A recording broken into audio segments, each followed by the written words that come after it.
Hello friends, பால்மன channel. இன்னைக்கு topic பார்த்தீங்கன்னா மன்னிப்பு. இது வந்து ஒரு ஓம கதைங்க. ஒரு ஊர்ல ராஜா வந்து இருக்காங்க.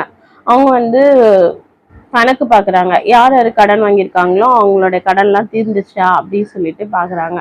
அப்போ வந்து ஒருத்தர் வந்து கடன் வாங்கியிருக்காரு 10,000 தாளந்து. ராஜா சொல்றாரு, அவரை போய் கூட்டிட்டு வாங்க, கடனே அடைக்கலன்னு சொல்லிட்டு கேட்குறாங்க. அப்போ அவர் வந்து வராங்க.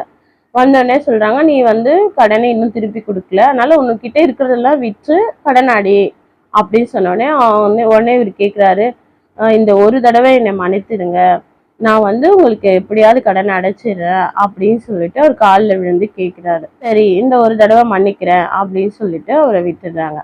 அவர் போயிட்டே இருக்கும்போது அவர்கிட்ட கடன் வாங்கின 100 தாளந்து வாங்கினவர் வந்து வந்துட்டு இருக்காரு.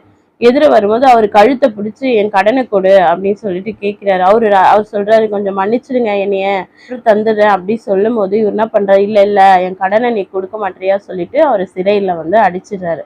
உடனே ராஜாவோட சேவகரை பார்த்துட்டு ராஜா கிட்ட வந்து போய் சொல்றாங்க, ராஜா இந்த மாதிரி வந்து நீங்க அவருக்கு மன்னிச்சிங்க, ஆனா அவர் வந்து அவர்கிட்ட கடன் வாங்கினவரை மன்னிக்கலன்னு சொன்ன உடனே ராஜா ஒண்ணு அவரை கூட்டிட்டு வாங்க அப்படின்னு சொல்லி ராஜா வந்து சொல்றாரு, நான் வந்து உனக்கு அவ்வளவு பெரிய கடனை மன்னிச்சேன், ஆனா நீ வந்து ஒரு 100 தாளந்து மன்னிக்கலையா அப்படின்னு சொல்லி இவருக்கு ஏற்ற தண்டனையா அவருக்கு கொடுக்குறாருங்க. பாருங்க, நம்ம கூட வந்து நிறைய பேருக்கு ஏதாவது உதவி செஞ்சிருக்கலாம், கடன் கொடுத்துருக்கலாம். கடனை திருப்பி கேட்கும் போது வந்து சில பேருக்கு அவங்க கொடுக்க வேண்டிய சூழ்நிலை இருந்தா அவங்க கொடுப்பாங்க, இல்லைன்னா இல்லைன்னு சொல்லலாம். பாஷை கூட சொல்லுவாங்க, இல்லைன்னா உதவி பண்ணுங்க, உங்களால் முடிஞ்சது உதவி பண்ணுங்க, ஆனா கடனா இருக்கக்கூடாது அப்படின்னு அடிக்கடிக்கு வந்து மெசேஜ்ல சொல்றதை நம்ம கேட்டிருப்போம்.